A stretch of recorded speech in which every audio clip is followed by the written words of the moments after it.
Andrew, you've done 500 miles on your Royal Enfield. How is it going? Good. It's surprising. I've done 500 miles with weather that we've had. The transition from the Keyway 125 to this was smooth, really easy. I think the handling of this Royal Enfield is very similar. Obviously it's a heavier bike. One thing I've noticed is that when you turn on this one, the immediate thing I found was it kind of folded itself into the corners, and that caught me off guard a little bit because it felt heavier. But now I just go with it, let it lean itself in. It kind of steers itself, this bike. I found with the last bike, Keyway, my 125, that when I got into 500 miles, I kind of knew what bike we were going to do and how it reacted to stuff. So yeah, I feel like I'm getting to know this bike. I suppose the big thing that a lot of people want to know is, do I have any regrets? So I'll get to that at the end. It's obviously not as agile as the Kawasaki that I was doing my training on. And obviously on these speed bumps it's a bit bumpy, but we'll get to the suspension in a bit. One thing that is a problem is, weather's not great. At the minute we've had some bad weather, we've had a lot of salt on the road, and I'd be lying if I said that I didn't get a little bit anxious about all the salt. I just can't keep it clean. A lot of people told me this, but I'm forever cleaning it. I know. And I get worried about it. This is not, if you're new to the channel, this isn't like a showpiece that I keep in the garage. This is a bike that's used every day, and I use it in all weathers apart from when it's been icy. Yes, of course. I just won't do that. But I've been out in the storms that we've had, I've been out in the rain. Obviously there's a lot of salt on the road, and the salt likes to go on the chrome. So you said you're worried about it?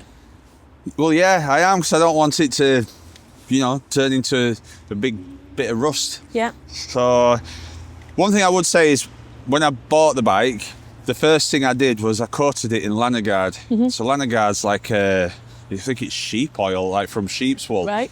So it's a product that I bought because of the 125, and I knew I was going to ride it into winter.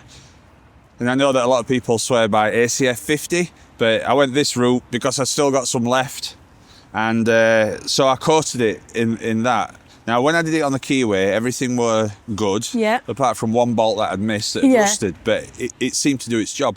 So I put it on this bike, and it seems to be holding up. It's had plenty of salt on it, and, in an ideal world, I'd wash it down after every ride, but it's just not practical for me. So some people might not like that, and you might think that I should have bought a different bike, but at the end of the day, I like the look of this bike. I'm going to do my best with it. This bike. The only thing that there is a problem with on the bike is the shocks. Okay. These are aluminium, and these have just got that horrible aluminium corrosion, white, black. Is that normal stuff? Well, I think it is, but it's not ideal. You look at other people's Royal Enfields and they're shiny.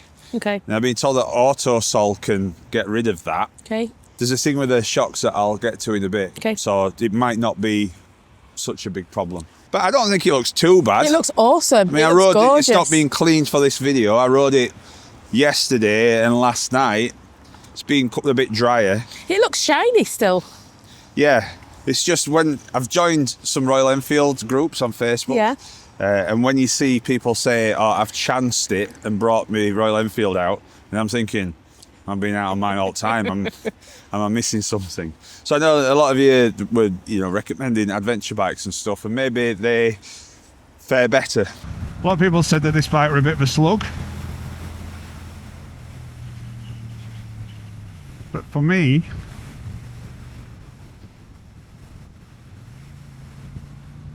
it's got enough. I don't need much more.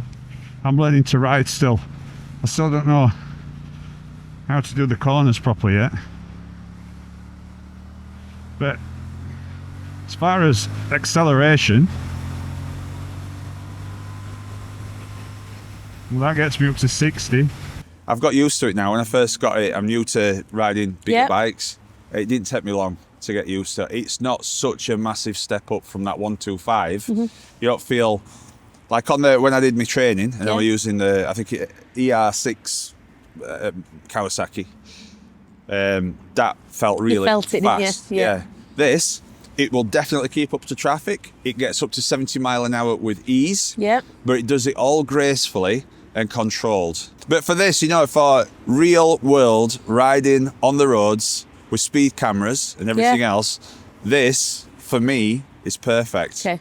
It rides like, I'd imagine, like your car, like a diesel car. It's got the same amount of power, loads of torque. I can set uphill in seconds when I've like not put it into first by accident, but it will do that.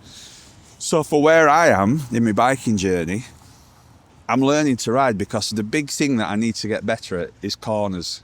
I think if you're new to biking and you're considering getting a first bike, you know, obviously it's a little bit intimidating when you move up to a big bike, but this bike's definitely not intimidating. But what I like about it is that you can keep up in traffic and you're not worried about getting stuck at 50 mile an hour like I was on the Keyway. It'll just cruise through that. It'll sit at 70 very nicely. One thing about this bike that I've found out, if you've been watching the channel, you'll see that we've got a Kawasaki that we're doing up, and I've got an insurance quote on that. If you're wondering what's happening with the Kawasaki, I should just mention it needs some work doing on it. So rather than drip feeding all the content, I'm going to try and condense it into one video so that you can see what's being done and what the outcome of it is. I love all the comments. It's a little bit confusing to me because I'm new to it. Because everybody's got different views of what it is. So I think I'm just going to see the process through so that I can learn from it, and then we can see with the comments, you know, what we're right, what we're wrong. I did get one comment that I thought were interesting. I'd like to address that one, where somebody said that they thought it were a bad video to put out for new riders because it were misleading.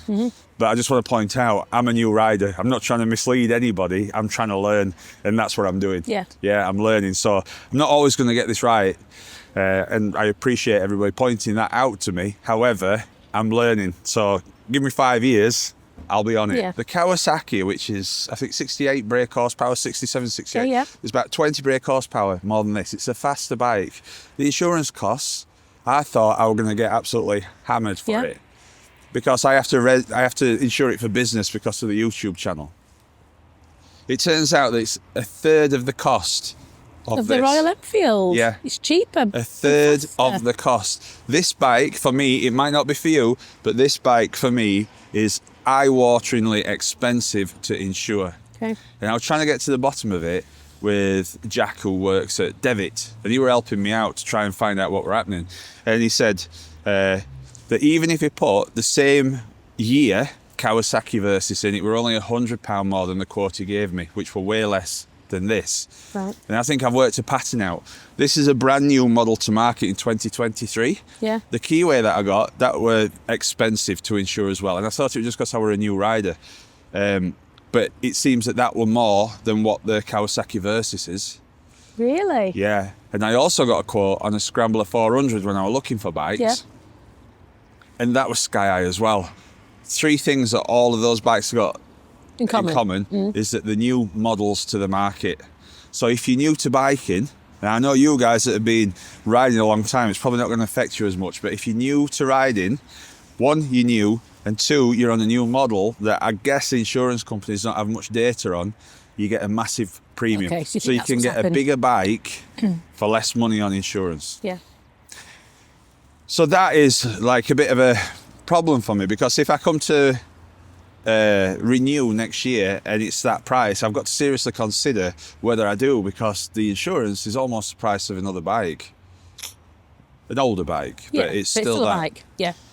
So it's beautiful though, Andrew. It is beautiful. So the Keyway, basically that got traded in, it paid for the insurance of this. You notice that on the channel I haven't done much about this bike. It's because I wanted to get to grips with it, make sure that I was confident with what I was saying. I wanted to get that initial excitement out of the way so that I could give you an honest review of it. The things that I love most about it, well, number one is the looks. Number two is the sound. And I know that you can get different exhausts, but these exhausts are great and they do a little pop that I love. But the two things, as I say, that bother me, well, one of the things that bother me is the cleaning, but then the second one is the suspension. So the back suspension, it can be quite harsh sometimes. And on these roads, obviously there's potholes everywhere. But and as you can see there, I need to work on my cornering. I'm still working on my corners. I'm doing loads and loads of research into it. Having that confidence on corners, I don't think that winter's the best time to do that because you know that ground's not too good. Yeah, okay. So when you say corners, what do you mean? You Just mean when cornering, like yeah. that? Right, Just okay. cornering and learning how to take them properly. You know, and learning about what tolerance the bike can do and how far I can lean over and what type of speeds I can get. But I went out for a ride on the bike on Monday, and it was quite a challenging ride. I went down some roads that I'd not done. That's what I'm trying to do. But we've just had all these storms, and the road were absolutely littered in debris. I'm trying to challenge myself on new roads to learn how to ride roads that I'm unfamiliar with. Obviously, a lot of the time I'm on roads that I am familiar with. But I think I get a bit of a false sense of security with that. Roads like this is where the suspension really, you can tell. It's quite jarring, as you can tell in my voice. We'll go down here, I think. I'm still trying to find the tolerances of my tyres and everything else. Sometimes I think that a road's slippier than what it is. But anyway, I don't mind. Good thing about this bike is that, you know, if you're riding it steady, it suits it. I know I was talking to somebody up in Keswick, John, and he said that some of the bikes he had, it made him push to ride quicker than he should have been doing, just because his brain was saying, this is this type of bike, it should be ridden this way. Obviously I've not experienced that, but I don't know if you guys agree. What I'm hoping to do is, you know, going forward, is to ride these roads more confidently. This type of road, should I say.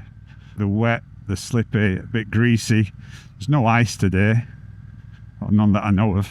There's plenty of water around. Roads like this, I'd be better off on a Himalayan. I'm not too bothered about getting the bike dirty on this ride, because when I get back, let it cool down, then she's having a really thorough scrub. And I can assess the bike and see if I've got any corrosion from all this salt that's been down. One of the things that I like about biking is I like getting lost.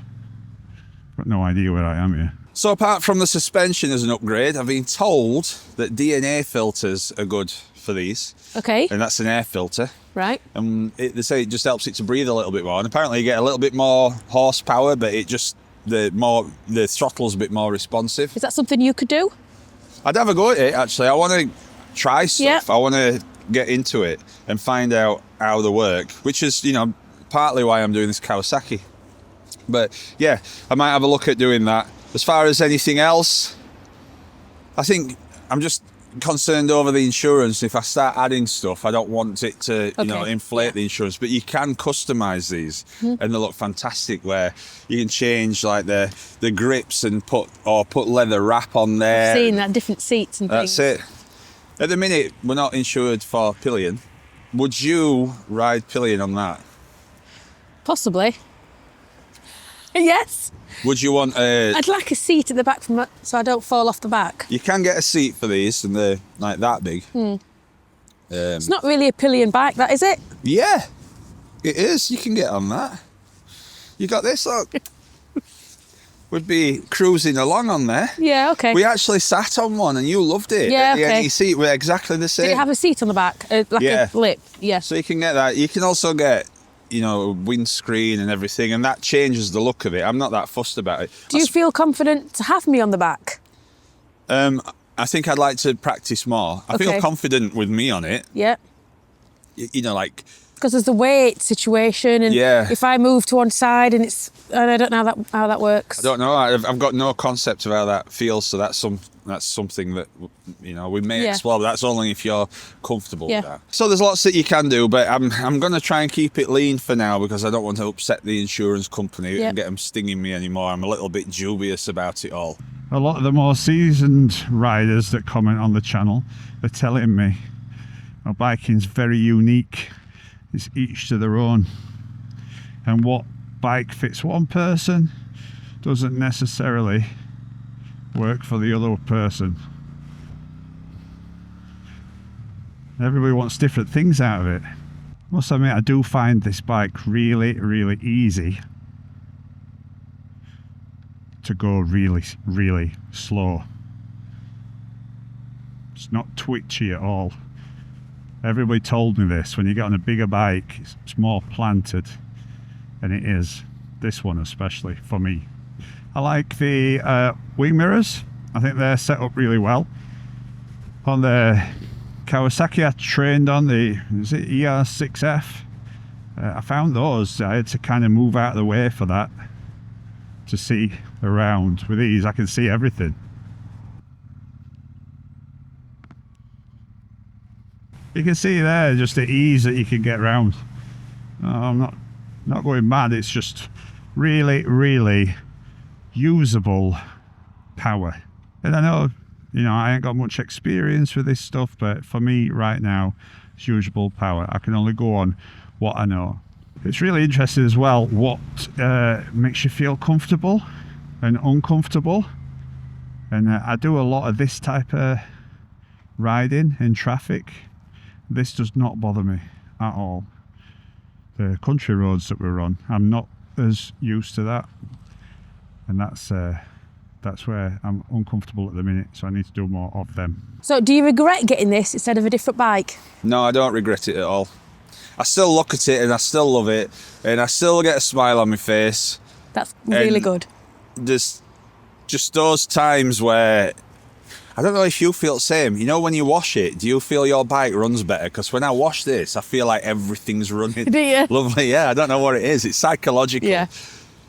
But just riding round, I could ride round all day on it. Honestly, I could. Love it, don't you? In fact, when I've been out for rides and I've just been coming home and I thought, nah, just go a bit longer. So I'll just extend it. It's just a joy. And I don't think that's just because I'm new to biking. I think a big part of it is because of the bike. I love the position. I don't get backache or anything, you know. As we know, I'm 6'4". I feel really comfortable the way that the pegs are, where you're at the front. Good These are all feel, yeah. easy accessible. When I was doing my training and I were on the Kawasaki's, having my leg like that, Okay. I felt like it were, after a while, that were bothering me a bit. You don't have that. It's like sitting in an armchair. Lovely to turn as well. It's one of the big things that I noticed when I first got this bike, that when you turn into a corner, it falls into it. So it took me by surprise at first. It felt different because of the weight of the bike Yeah. pulling it over. But then when you get used to it, you just like go with it. It like goes, come on, we're going left. And you go like that.